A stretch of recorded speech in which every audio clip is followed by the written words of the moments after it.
Usually when we talk about wealth, there's this underlying expectation of visibility, right? Oh, absolutely. It functions almost like a public balance sheet. Exactly. Like we look at a person's car or the square footage of their home, the zip code they live in. Right, or even specific labels stitched into the lining of their jacket. Yeah. And society just collectively points and says, there it is. That person has made it. That person is rich. We rely so heavily on those external markers. We really do, just to tell us who holds value. Well, it's an incredibly comforting metric for the human brain. We naturally crave systems that are, easily visible and quantifiable. Sure, it makes things easy. Exactly. If we can neatly categorize everyone into a visible financial hierarchy, it creates this sense of order. Like we know who's who. Right. We know who to defer to, who to ignore, and essentially where we stand in the pecking order. But then you dive into the stack of sources we are looking at today, and that entire quantifiable metric is it's taken apart piece by piece. Oh, completely dismantled. Yeah, we are looking at a framework for wealth and value that is entirely inverted. So imagine this specific scenario drawn directly from our research today. Okay, set the scene. So there's this man living in America who is worth millions of dollars. He is genuinely, verifiably wealthy. Right. But he is walking around his daily life wearing old holey socks and these yellowed cotton pants that have been repeatedly patched up over the years. Just totally unbothered. Yes. And that's the key detail here. He is completely, utterly unfazed by his appearance. Meanwhile, you have these men in incredibly expensive, immaculately tailored suits coming to visit him. And they're the ones freaking out. Yeah, they're the ones cowering nervously in his presence, sweating through their silk shirts. It's such a wild visual. It really is. So it poses this massive paradoxical question for you, the listener, which is what actually makes someone truly rich or truly poor. It is the absolute definition of a paradigm shift, honestly. But before we plunge into the mechanics of that shift, I think it's crucial to establish the specific lens we're using today. Oh, for sure. The context is huge here. Right, because the source material we are dissecting in this deep dive is heavily rooted in ancient religious texts and theological parables. Yeah, we're talking about verses from the book of Matthew, Proverbs, Luke, Lamentations, even the book of Revelation. Exactly. And because this source transcript relies on deeply theological teachings and centuries of religious framework, we just need to be incredibly clear about our mission. Ground rules. Ground rules, yeah. Our goal today is not to take a side or, to endorse a specific religious viewpoint. We are definitely not here to preach at you. Absolutely not. And we aren't here to debate the historical theology of these texts either. We are looking at this source material objectively. Right, analyzing it as a profound literary and philosophical framework. Yes. We are exploring what these ancient metaphors have to say about human psychology, the pursuit of true knowledge, and honestly, the often irrational ways that human beings assign value to themselves and to others. Okay, let's unpack this, because I want to stay with that guy in the holy socks for a minute. Yeah, it's a great example. The source posits this fundamental, almost violent divide in how we categorize value. It argues that there are two distinct types of wealth and poverty. Secular or financial wealth, and then spiritual or intellectual wealth. Exactly. And the transcript makes a really fascinating observation about the nature of human confidence within those specific categories. Well, the disconnect between a person's bank account and their internal psychological state is really where the source focuses its attention. Right. It points out that you can have an individual with $10 million or, even $100 million who still operates under a deep, paralyzing poverty mindset. Wow, yeah. They possess the secular wealth, the material abundance, yet they wake up every day feeling perpetually poor. Because they're just terrified. Constantly terrified of losing what they have. They're always needing more just to reach a baseline feeling of security. So the money isn't actually doing anything for them internally. The physical money they've accumulated does absolutely nothing to grant them internal stability. It's like they've built a fortress out of gold, but they are sitting inside it constantly terrified that the walls are going to collapse on them. That's a great way to put it. And on the flip side, the source contrasts this with a person who has absolutely nothing. It uses this great colloquial term describing someone who is completely broke as a poor ding-dang kind of person. I love that phrase. Right. Yet this individual possesses a supreme, untouchable internal confidence. They look at their empty bank account and say, I'm fine, I'm good. The lack of money doesn't dictate their internal posture at all. Or their sense of self-worth. And the psychology behind that holy socks anecdote perfectly illustrates this dynamic. How so? Well, the wealthy man in America wearing the worn-out cotton pants possessed true internal confidence. He knew exactly who he was and the inherent value of what he possessed internally. Because he already had the millions, but also the mindset. Right. And because of that absolute internal certainty, the superficial markers of wealth, like the expensive suits of his visitors, were rendered completely irrelevant to him. They meant nothing. Nothing. The visitors in the suits were relying entirely on external markers to prop up their confidence. Which is why they panicked. Which is precisely why they cowered when they encountered someone who didn't play by their rules. Nah. The man in the patched pants was completely insulated from that social game. He had like a psychological force field. And the source takes this a step further by connecting this insulation to how it defines true treasure. Right, it redefines the whole concept. It argues that true treasure, which it identifies as ultimate truth or divine knowledge, is the only thing that actually frees a person from the exhausting treadmill of seeking external human validation. And the text offers a brutally honest, almost cynical assessment of that human validation. Oh, it really does. It strips away all the romanticism we usually attach to our legacies. It really goes there. I mean, it talks about the timeline of forgetting using the example of a beloved family member. Yeah, that part is heavy. It points out that even a grandfather whom a family absolutely adores, eventually they fade into complete obscurity. The source notes that 10, 20, or 50 years after someone passes away, the memory of them is largely gone. Which is sad, but true. The children and grandchildren mourn intensely at the funeral, but then, time does what time does. They move on, they play, they grow up, and they forget. So what's the takeaway there? The argument the source is making is that if even our most intimate loved ones eventually forget us, seeking validation from the broader public is an absolute fool's errand. Right, because society is so fickle. Exactly. The public will view you as a treasure one day and discard you as trash the next, just based on shifting cultural winds. Wow. So depending on the shifting sands of public opinion for your sense of wealth is, according to the text, the ultimate form of poverty. But what I find really compelling is that the source applies the same dichotomy to knowledge, not just money. Yes, intellectual poverty. Right. It describes a state of intellectual poverty that masquerades as wealth. It talks about people who possess massive amounts of what it calls fake knowledge. And that puffs them up. Exactly. With this arrogant, untouchable confidence. They walk through life thinking, I control my destiny. I have all the answers. I don't need to learn anything from anyone. Which is so dangerous. And then conversely, you have people who are genuinely devoid of knowledge, but their tragedy is that they actively refuse to learn because their ego just won't allow them to admit their deficit. The false confidence generated by fake knowledge is arguably more dangerous than the poverty mindset of the secularly wealthy. Really? Why do you say that? Because the millionaire who feels poor at least knows he is miserable. Oh, that's a good point.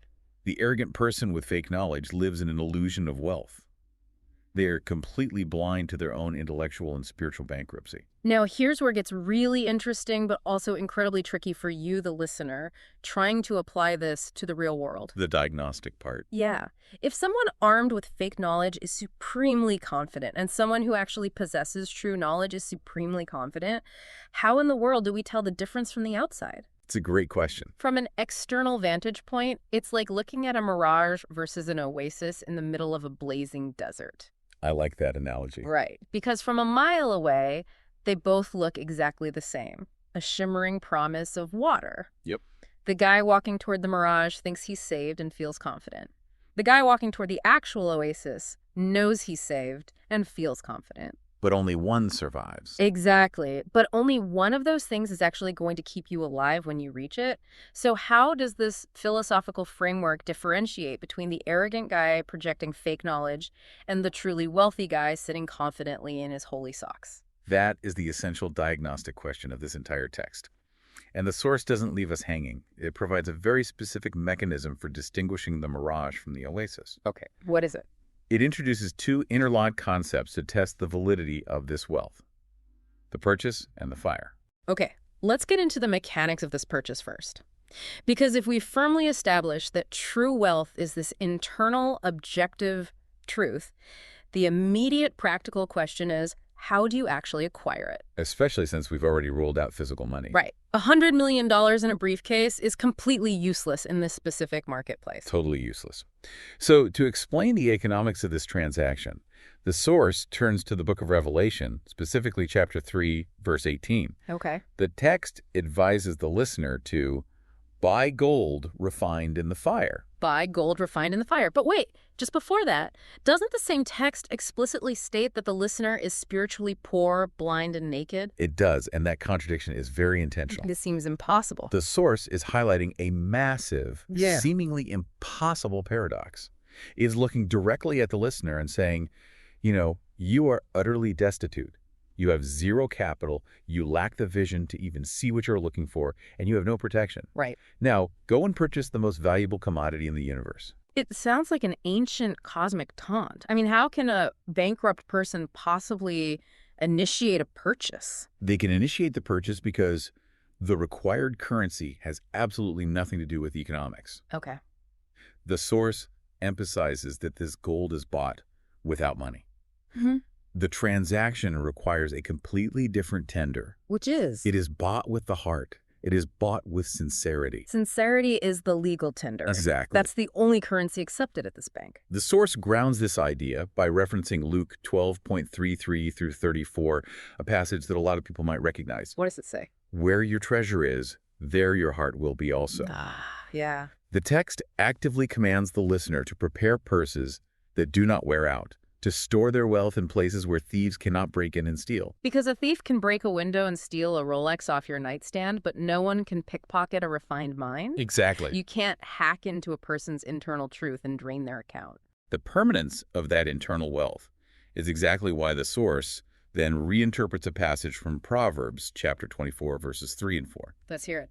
The passage reads, "A house is built by wisdom, and its rooms are filled with rare and beautiful treasures." See, this is where the source really forces a hard pivot in how we imagine success. How so? Well, when the average person hears the phrase, a house filled with rare and beautiful treasures, their brain immediately conjures up a literal mansion. Oh, totally. They picture marble floors, gold-plated fixtures, a fleet of European sports cars in the driveway, and massive crystal chandeliers. MTV Cribs style. Exactly.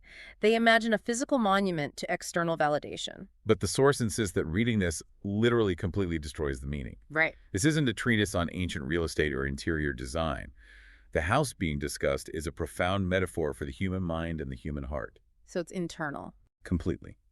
When the source talks about a house of gold or a golden house, it is fiercely rejecting the idea of a physical structure. It is describing the architecture of a mind that has been painstakingly furnished, room by room, with divine knowledge and objective truth. A mind furnished with truth, that changes everything about how you measure your life's progress. It really does. Are you building a physical house that will eventually crumble, or are you constructing an internal architecture? Right. But the source also points out a massive human roadblock that people slam into when they actually try to build this internal golden house.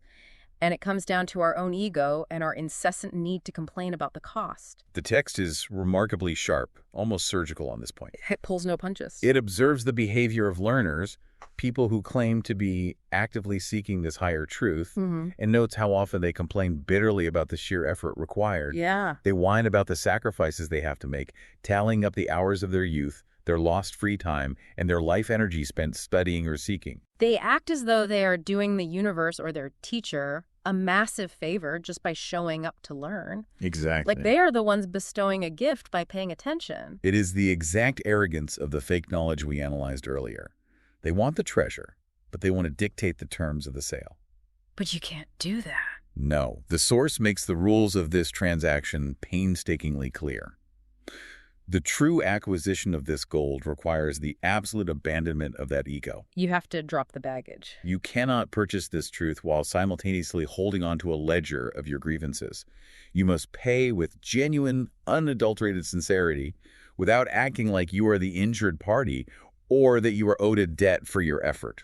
If the currency is our heart and our focused sincerity, this presents a terrifying reality for the modern listener. I mean, Well, aren't we constantly recklessly spending that specific currency on the absolute wrong things? oh, absolutely. If sincerity and focus are finite resources, we are hemorrhaging our wealth every single day. Scrolling away our fortunes.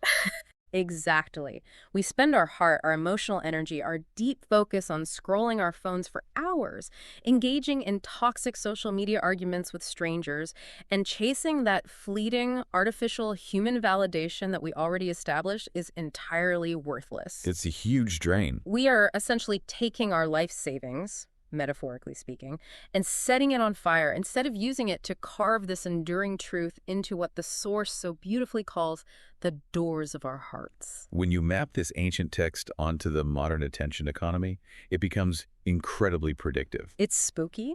We are actively bankrupting our internal wealth by spending our sincerity on digital trivialities.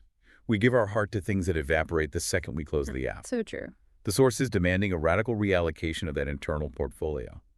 But it also issues a severe warning. Okay, what's the warning? Simply deciding to prioritize your heart, changing your habits, and acquiring this raw gold is only the first phase of the operation. Meaning, buying the gold isn't the end of the story. It gets harder. Considerably harder. Yeah. Because raw gold is useless. Once you acquire this truth through sincerity, you have to subject it to the fire. You have to initiate the refinement process. This brings us to the concept of the crucible. This is where the Source tackles the painful, inescapable reality that acquiring truth isn't just a one-time Amazon purchase where you swipe your sincerity card, the truth arrives in a box, and you're done. Nope, no overnight delivery on this one. It is a brutal, ongoing, often agonizing process of refinement. To illustrate the intensity of this, the Source invokes the cry of Job from the Old Testament. Oh, Joe. Yeah, he says, "When he has tested me, I will come forth as gold." We really need to pause on that quote because it sounds triumphant and victorious when you just read it on a bumper sticker. It does. But we have to remember the actual context of what Job went through to earn the right to say that. He didn't just pass a written exam. Not at all. He lost his wealth, his children, his health, his standing in the community. It was absolute, unmitigated agony. The metaphor of gold is intentional precisely because of how gold exists in nature. Right, it's not shiny out of the ground. Exactly. Gold, in its natural state, is never pure. It's always bound up in rock, mixed with dirt, and laced with impurities. So it has to be burned. To extract the value, to make it pure and usable, it must be subjected to intense heat. The Source notes that this metaphorical refinement process isn't a one-and-done event. It might happen 7 times. 7 times. Which indicates a continuous, cyclical process of burning away what is false. And the text makes an incredible, almost counterintuitive demand here. It says that true learners, if they actually understand the value of the treasure, must actively beg to be refined. They have to want the fire. Yeah, they should be throwing themselves into the fire saying, "Refine me," which sounds completely masochistic to the modern ear until you grasp the underlying psychology. Right. Begging for the fire means they are voluntarily, continuously discarding their preconceived notions, their comfortable illusions, their fake knowledge, and their original defensive ego. It is the voluntary, systematic destruction of the false self. You are asking the fire to burn away everything that isn't real. It's heavy. And to further explain the mechanics of this, the Source analyzes another verse, Proverbs chapter 24, verse 16. Which is? A righteous man falls 7 times and rises again. Now, in modern pop culture, we read that strictly as a motivational poster, like, never give up, keep trying. Hang in there. Exactly, with the cat on the branch. But the Source goes much deeper, dissecting the actual physical logic of why the righteous man is falling down in the first place. The Source applies a brilliant, almost physical logic to the concept of failure. Think about the basic physics of falling. Right. If you are lying flat on your back on the ground, you will never fall. You are completely, perfectly safe from the effects of gravity. You literally cannot trip if you refuse to get out of bed. Exactly that. The only person who has the capacity to stumble, trip, and fall face first into the dirt is the person who is actively walking, who is generating forward momentum. Therefore, the Source argues, making mistakes, stumbling, and experiencing public or private failure are not signs that you are doing something wrong. They're a feature, not a bug. Exactly. They are inherent, absolutely necessary components of the process of acquiring wisdom. Falling isn't the sign that you have failed the journey. Falling is the empirical proof that you are actually on the journey at all. If we pull that into a modern context, it's exactly the same dynamic as learning to ride a bike. Oh, that's a perfect analogy. The kid who absolutely refuses to get on the bike, who stays on the porch, is perfectly safe. They will never get a scraped knee. But they're not going anywhere. Exactly. They are never going to experience the freedom of riding.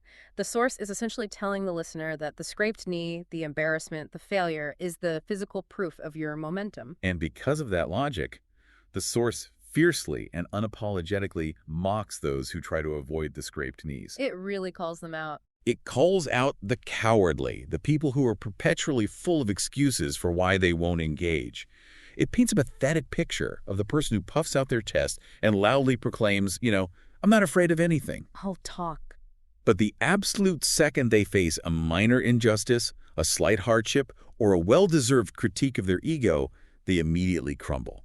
They start complaining, whining, and looking for an exit. They are the person saying, I'm not afraid of the fire, I just don't like how hot it is in this particular room, so I'm going to leave. Right. The cowardice the text is condemning isn't the primal fear of physical danger.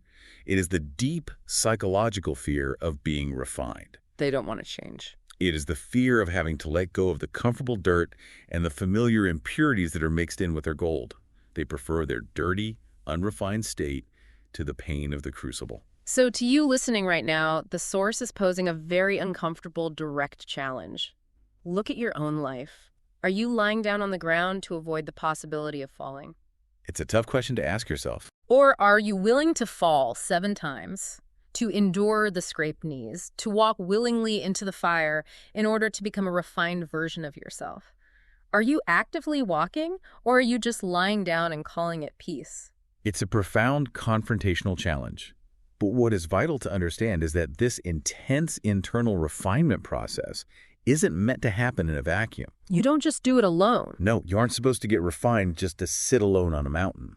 Once a person undergoes this fire, once they actually possess this internal refined treasure, it radically alters how they interact with the rest of humanity. It changes everything. It changes the entire methodology of how they share this acquired knowledge with others. Okay, so let's say you've actually done it. You've walked through the fire, you've taken the scraped knees, and you've acquired this internal gold. You can't just exist in isolation. Definitely not. That level of internal transformation has to dictate how you interact with the people around you, right? How does a person who has been refined view a stranger? Well, to explain this complex dynamic, the source explores 2 fascinating back-to-back parables from the Gospel of Matthew, specifically chapter 13. Let's get into those. They are the parable of the hidden treasure and the parable of the pearl of great price. Let's start by analyzing the hidden treasure. Matthew 13.44. The story is incredibly brief, almost sparse. Very short. A man is walking and finds a treasure hidden in a field. He covers it back up, hides it again, and then, in a state of absolute joy, he goes and sells everything he owns just to buy that specific field. Right. Now, on a purely surface level, that just sounds like a guy discovering a lucky loophole in ancient real estate law. It really reads like a clever trick. Yes. Finders keepers, provided you legally hold the deed to the land before anyone else realizes what's buried there. Yeah, totally. But the source untangles a highly sophisticated psychological interpretation of this narrative. The central question the source forces the reader to ask is, why buy the dirt? Right, why bother with the land? If your only goal is to possess the treasure, why go through the immense hassle and expense of buying the entire, presumably barren field? Because, practically speaking, you can't just walk onto someone else's property and walk off with a chest of gold without being a thief. Exactly. Metaphorically, the source argues that the field represents the human heart, Oh, wow. the landscape of the human mind. The text posits that ultimate truth, the treasure itself, is always housed within a person. So you have to deal with the person. You cannot simply walk up to a master or a mentor or anyone who possesses deep wisdom and forcefully demand, give me your truth. You can't just extract their wisdom like you're pulling a tooth or downloading a file. To gain access to the treasure, you must buy the field. In psychological terms, this means you must win over the heart of the person who holds the knowledge. You have to earn it. You have to invest in the human being. You must trade heart for heart. You use your sincerity, which we established all the way back in the beginning, is the only valid currency in this economy to purchase their trust, their vulnerability, their heart. That's beautiful. Only after you have valued the person, the field, is the treasure of their wisdom willingly revealed to you. That is a staggering, beautiful way to look at human connection, mentorship, and teaching. You aren't just engaging in a transactional exchange of information. You are deeply investing in the humanity of the person who holds it. Exactly. And then immediately following that, the source presents the inverse scenario with the parable of the pearl of great price. Matthew 13.45. Let's look at that one. A merchant who is actively seeking fine pearls finds one of immense singular value, and he goes and sells everything he has to acquire it. Here, the source deliberately flips the camera angle. How so? If the first parable was about the eager student finding the master teacher, the second parable is about the master teacher finding the rare, receptive student. The source frames the teacher specifically pointing to Jesus in the historical context of the text, not merely as the static treasure waiting to be found, but as the active merchant scouring the earth. And his disciples, men like Peter and John, are identified as the pearls. This reframing is vital to understanding the text's view of human value. The source points out the historical reality that out of massive crowds, sometimes 5,000 people who followed Jesus seeking literal miracles, physical healing, or just free food ultimately, only 12 men stayed for the difficult, refining teaching. That's a huge drop-off. Huge.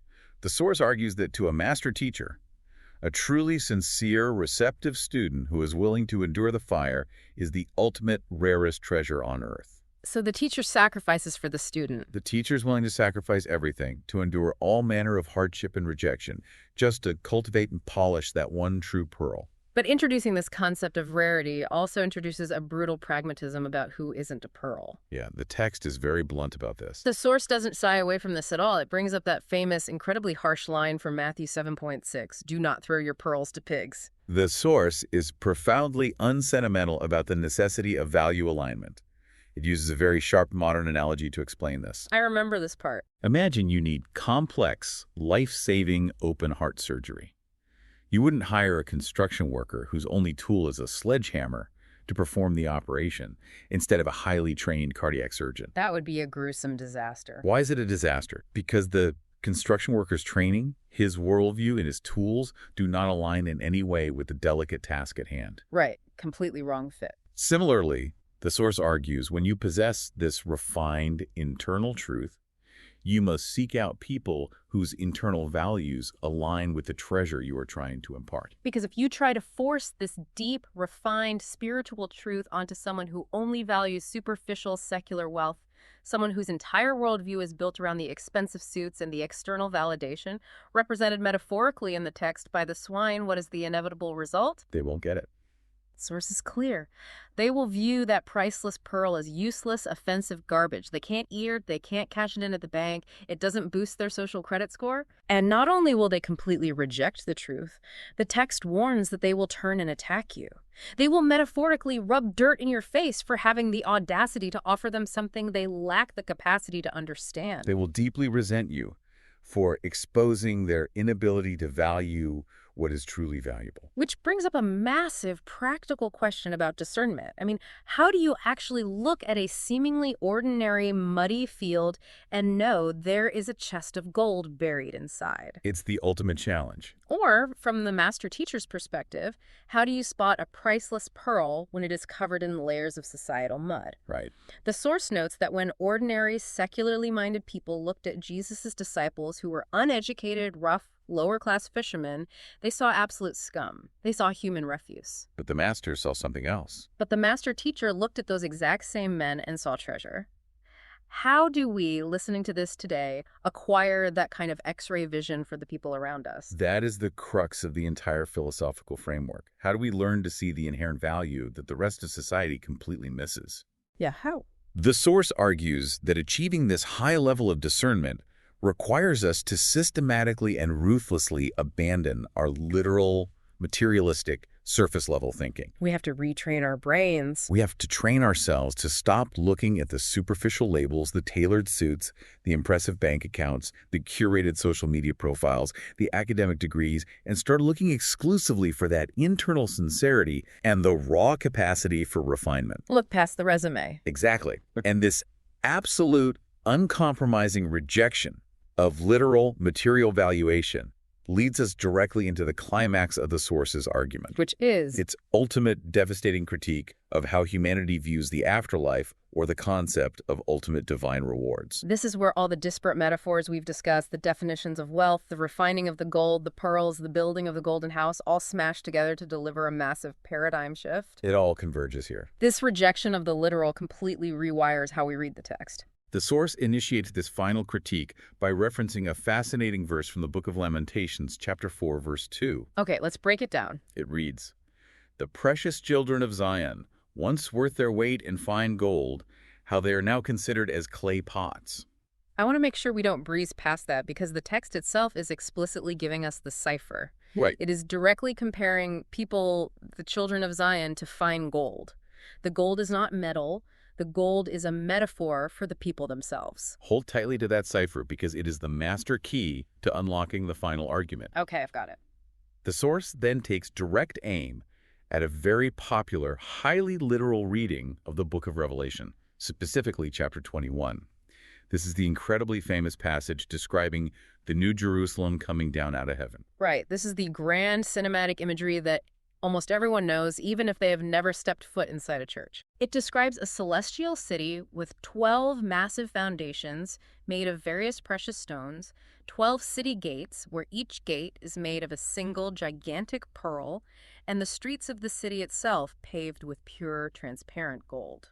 And the source astutely notes that throughout history, and continuing robustly today, millions of believers read that text and genuinely dream of a literal, physical, material reward at the end of their lives. Like actual real estate. They endure hardship on earth, imagining that when they go to heaven, they will literally be handed the keys to a 130 square meter golden house as a cosmic payout for their good behavior. A divine real estate bonus program. You suffered down here, so you get a mansion made of bullion up there. But the source unleashes a brilliant, logically airtight takedown of this literal interpretation using the basic laws of economics to prove its point. This is where the source's logic really boxes the reader into a corner. It forces you to look at the text's own internal consistency, and it's brilliant. The source poses a devastatingly simple question. What is it? If the streets of heaven are literally, physically constructed out of gold, what is gold in that environment? It's just pavement. Exactly. It's asphalt. It's the stuff you drive your car on and scrape off the bottom of your shoes before you walk inside. Precisely.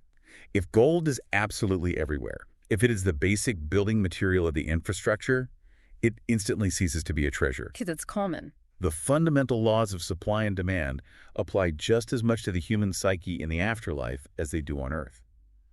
If everywhere you look is gold, do we consider it valuable? No. As the source sharply points out, in a world where the streets are paved with gold, a handful of ordinary brown dirt would be considered an incredibly rare, priceless treasure. That is such a profound realization. The source uses the internal economic logic of the text itself to prove that the text must be read as a metaphor. It has to be. It is logically and economically inconsistent to read it literally. The text collapses on itself if you insist the gold is real metal. Having dismantled the literal interpretation, the source then connects all the dots back to the parables and lamentations. It decodes the city. Let's hear the decoding. The 12 foundations made of precious stones aren't geological rocks holding up a wall. They represent the 12 disciples, the foundational refined people who possess the ultimate truth. Wow, okay. The massive pearl gates aren't jewelry. They represent the master teachers who hold the truth and serve as the entry point to wisdom. And the streets. And the golden streets aren't precious metal. They represent the refined, pure hearts of the people who have endured the fire, walking together in truth. The people themselves, refined by the crucible, are the gold. So the true golden house isn't a literal McMansion waiting for you in the clouds. Not at all. As we established way back when we discussed Proverbs, the golden house is the human mind. The internal architecture. It is a mind that has been completely filled with wisdom, painfully refined by the fire of failure, and perfectly aligned with objective truth. That state of being is the ultimate reward. It's amazing when you put it all together. To desire literal physical gold in the afterlife is to proudly demonstrate that you have completely missed the point of everything you were supposed to learn during your life. You missed the entire lesson. It proves that despite your claims of faith, you haven't been refined at all. It proves that your heart is still deeply tethered to the material world. You are still judging wealth by the exact same superficial standards as the sweating men in the expensive suits, completely failing to understand the freedom of the man in the holy socks. It's like, imagine someone hands you a beautifully written, soul-stirring poem about a magnificent, joyous feast. Okay, I picture it. The words are meticulously crafted to feed your spirit, to offer you deep comfort, and to change how you view your relationship with the world. A masterpiece. Right. And you read it, and instead of being moved, you get furiously angry because you can't literally eat the paper it's written on. Right. You are sitting there shouting, this paper doesn't taste like steak. This poem is useless. That is the exact tragedy the source is highlighting. The text is practically begging the reader, pleading with them to look past the material, to see the profound spiritual and psychological truth hidden beneath the ink of the metaphors. When people obsess over the promise of literal golden streaks and physical mansions, they are taking a spiritual masterpiece and treating it like a cheap real estate brochure. That's a great way to say it. And in doing so, they impoverish themselves all over again. They remain the tragic figure we discussed at the beginning, the person with $100 million who feels completely agonizingly empty inside. So let's pull all of these threads together, because this has been a massive paradigm-shifting journey. We started with a jarring visual paradox.